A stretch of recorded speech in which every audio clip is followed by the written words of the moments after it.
I am a certified sex educator and I specialize in gender, sexuality, and relationship diversity. So that kind of runs the gamut of anything from polyamorous relationships to non-monogamy to kink.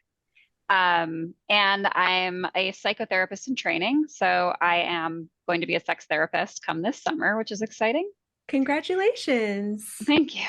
I'm also a sexual wellness journalist and I write for a bunch of major magazines. And my first book is called All the Fucking Mistakes, and that came out in 2020. At the end of the day, we're still very much like a religion first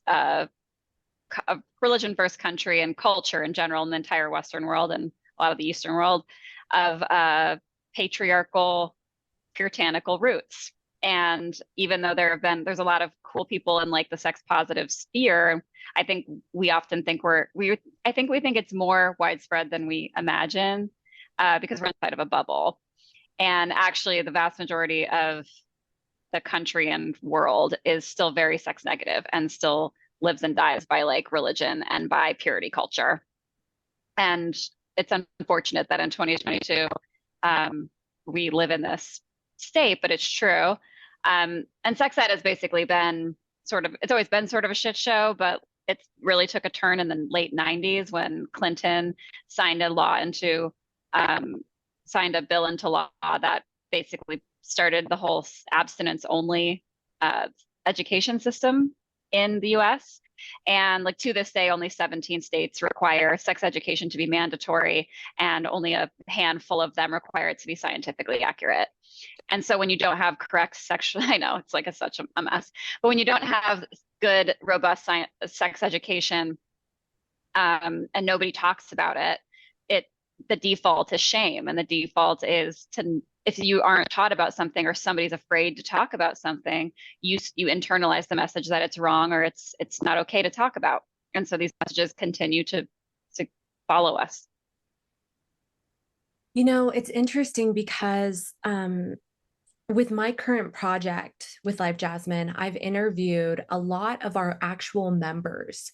I've interviewed a lot of our actual models and experts.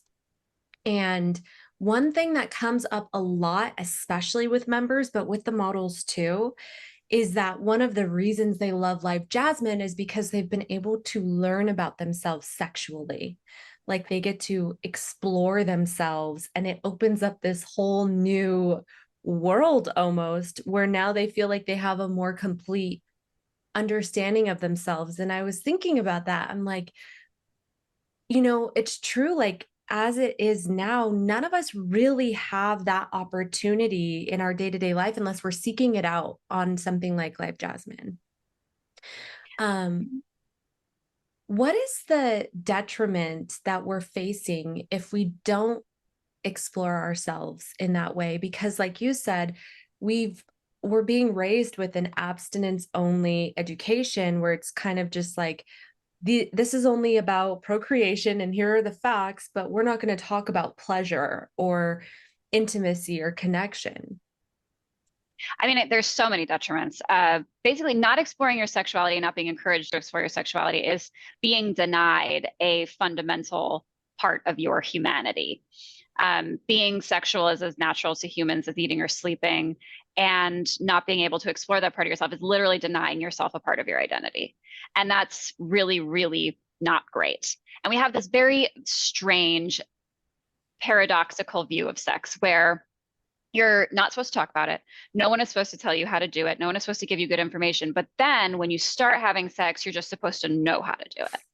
And that leaves a lot of people feeling very badly about themselves because they're like, I don't know how to be good in bed. Why can't I give this person an orgasm? Why is my jackhammer thrusting like not making this vulva owning person like have an orgasm? What is wrong with me? And then women and vulva owners and femmes are out here thinking like, oh my God, I'm getting thrusted into and I don't know where my clitoris is and I don't know why I'm not orgasming. It makes you feel broken and it makes you feel really bad.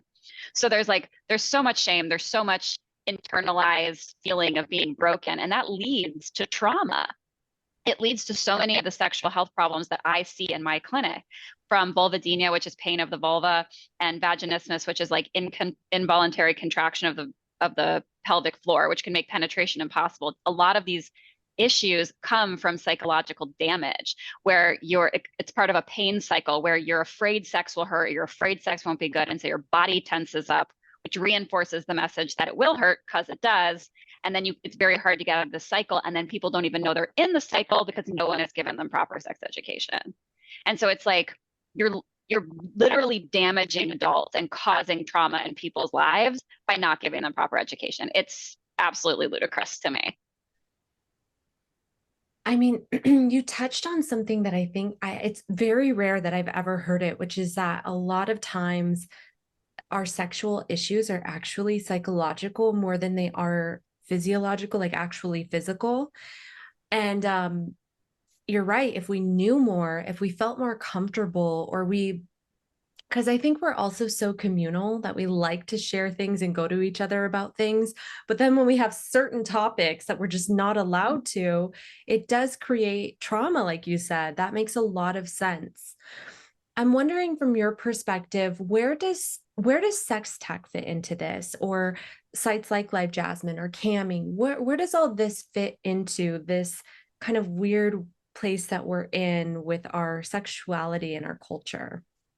And I think there's a lot of filling the gaps of sex education that comes out of sex tech and comes out of like campsites and comes out of like apps that are about sex education, about sex therapy. Like that's really what sex tech is doing, outside of like sex toys themselves, because that's more for pleasure and body exploration. But like apps and online websites and campsites and like all these educational platforms, these are filling the gap that we don't have.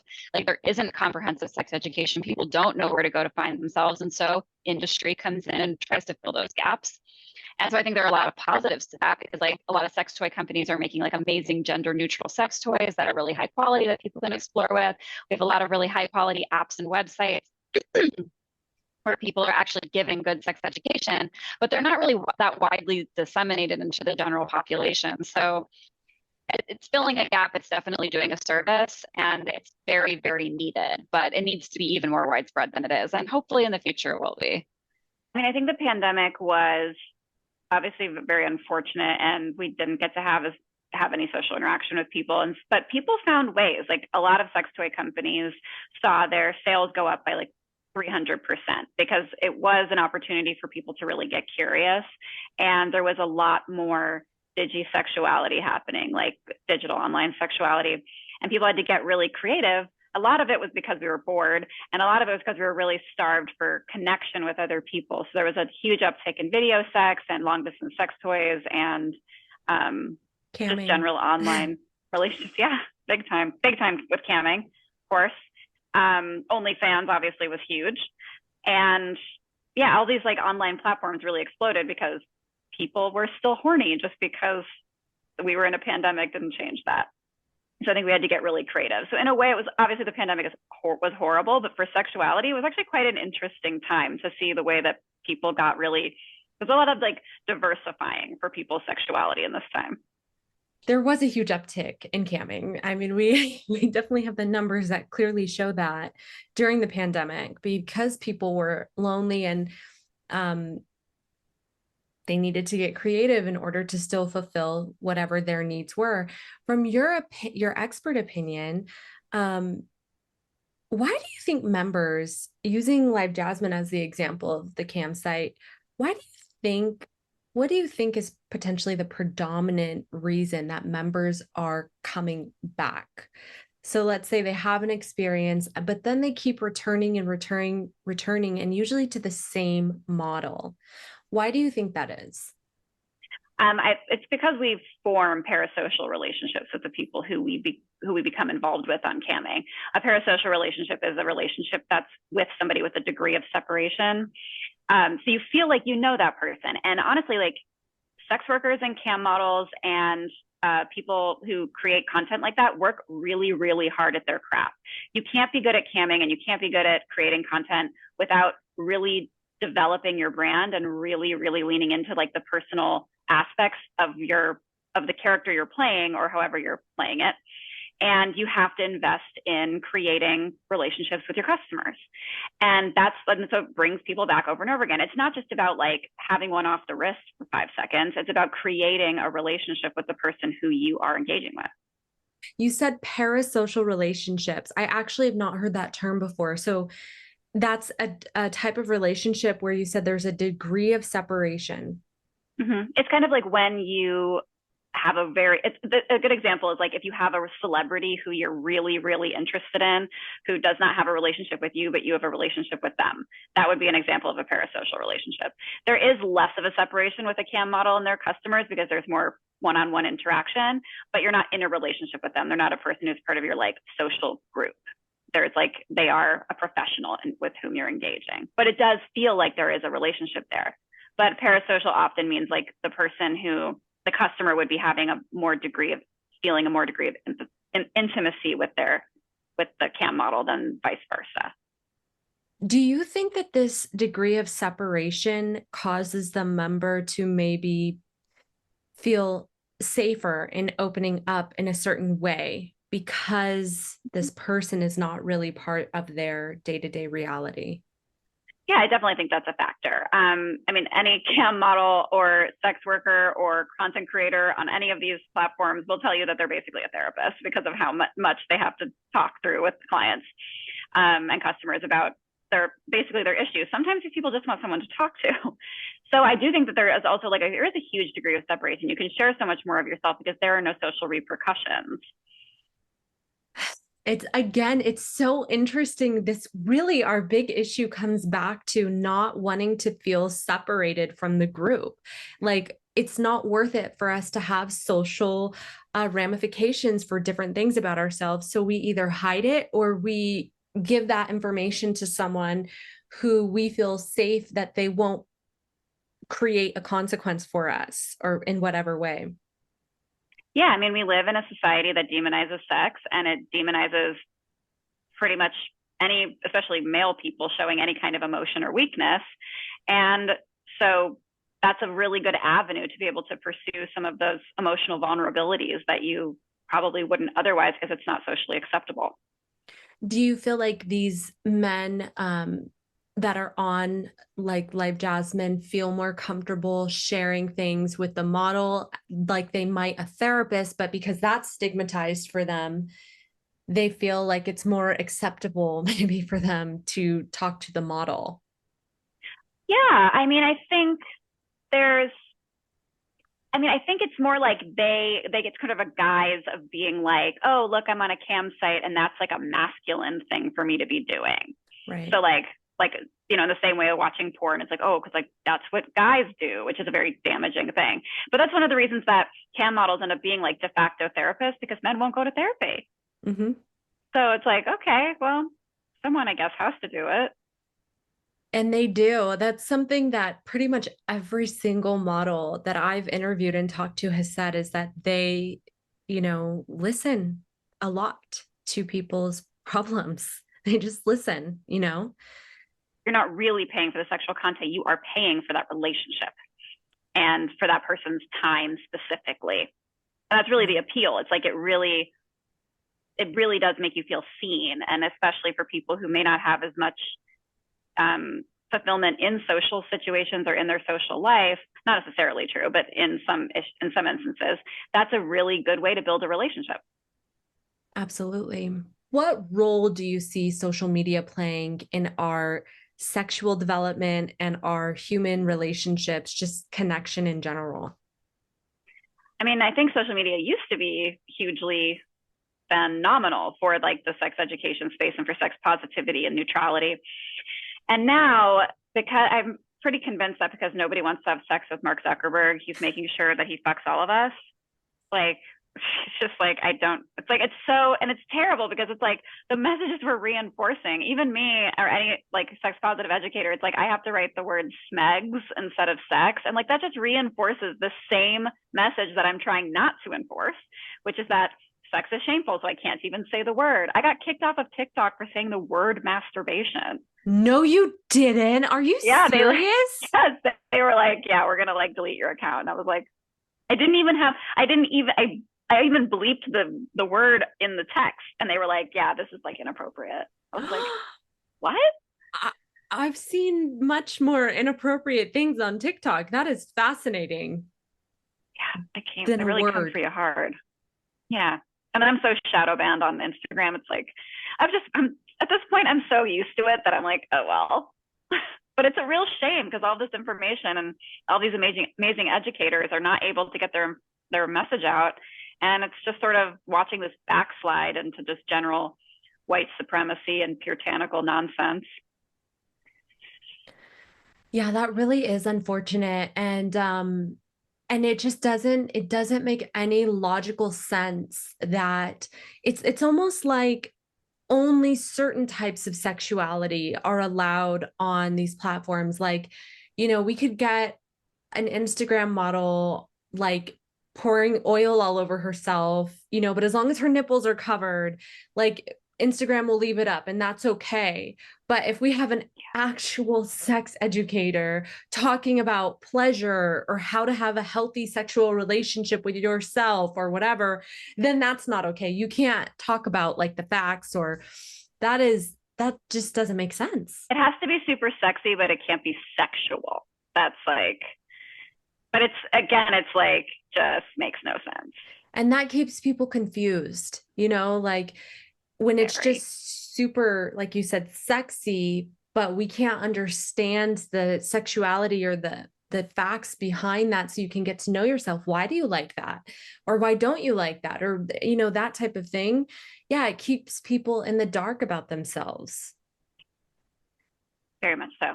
We talked about how members definitely are paying for a connection and they're getting it. And most of these members, as I'm sure you know, they either have possibly a disability or some factor in their life that is preventing them from having this connection in day to day. Some of them have just gone through a nasty divorce, and that, to be honest, they don't want a relationship right now, but they still want the connection. It could be anything.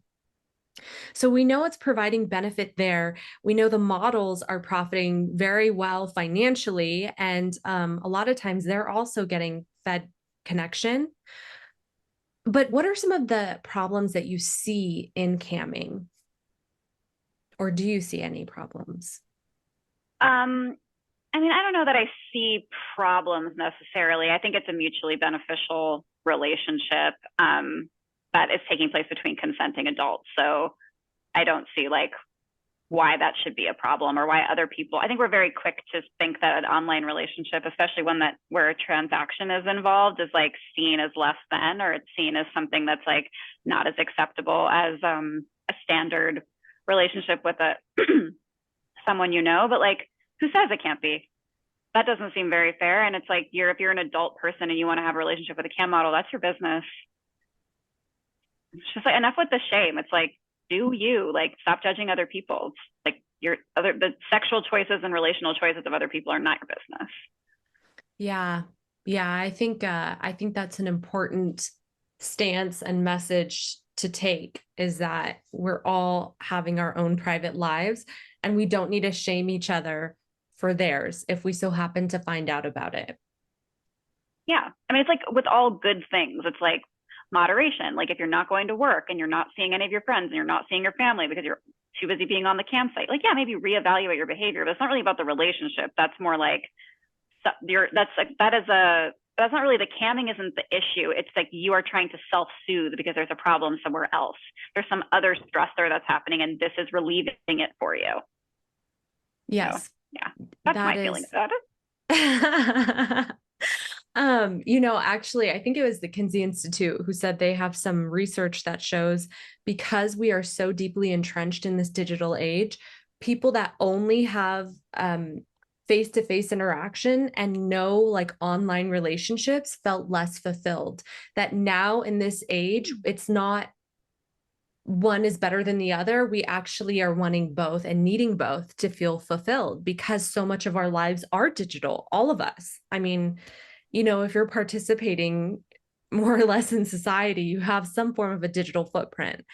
And so they were saying that they found that both types of relationship are becoming equally important to us. Yeah, I mean, they offer similar but different things. And our online we are so online these days that if you are not online at all, like I'm not saying you won't be happy, but there's definitely a lot less opportunity for socializing because so many people are online and therefore we're less social as a group. And it's like, for better or for worse, it's not universally good, it's not universally bad, but that is the reality. Thank you so much. This has been an incredible interview. I like to ask my experts one final question, the $1,000,000 question, which is just, how do we create a more sex positive society? What are our steps? Well, I mean, I always say the first thing to creating a sex positive society is talking about sex with kids, not in an age appropriate way. I think that we can take a lot of, it's not perfect, but the way that the Dutch teach kids about sex is like a really universally great way. They start with consent education and bodily autonomy when they're about kindergarten, and then lessons progress to more comprehensive sex education lessons as kids get older. And it becomes like, and you learn more things as is age appropriate. And it's not a perfect system, but like, that's just so much better to like just teaching kids it's normal, it's okay, it's not something to be shameful of. I think another big factor is like parents need to be willing to talk about sex. We have this idea that like school is going to teach our kids about sex. And like research has shown that parents really want school to talk about sex because they don't want to talk about it. But if schools aren't it's like schools aren't enough. You can't just learn about sex in school. Even if it was a comprehensive sex education program, parents have a duty to be able to have conversations about sexuality with young people. And if you can create an open and honest environment for your kids that isn't shame related and isn't embarrassing, because like we're the ones who make sex embarrassing and shameful. Like that's not how sex is. We've just decided it is. And if you create this like open dialogue around sexuality from like a young age with kids, they won't be afraid to ask you questions, and therefore they'll be making much better choices about their sexual health because they feel like you're a trusted adult who they can come to. Mm-hmm. I agree with that wholeheartedly. Absolutely. And I like that you're like, all right, let's tackle the kids so that maybe these generations can just wash out the craziness that we've done, as they grow up, then they're going to be more healthy and their kids will be more healthy. And in a few generations, we can maybe really undo some of the shame that's in the culture. Yeah. Yeah. It's about starting these lessons early so that we're not undoing a bunch of toxic shit later. Absolutely. Thank you so much again for your time. It's been a real pleasure. Yeah, this was great.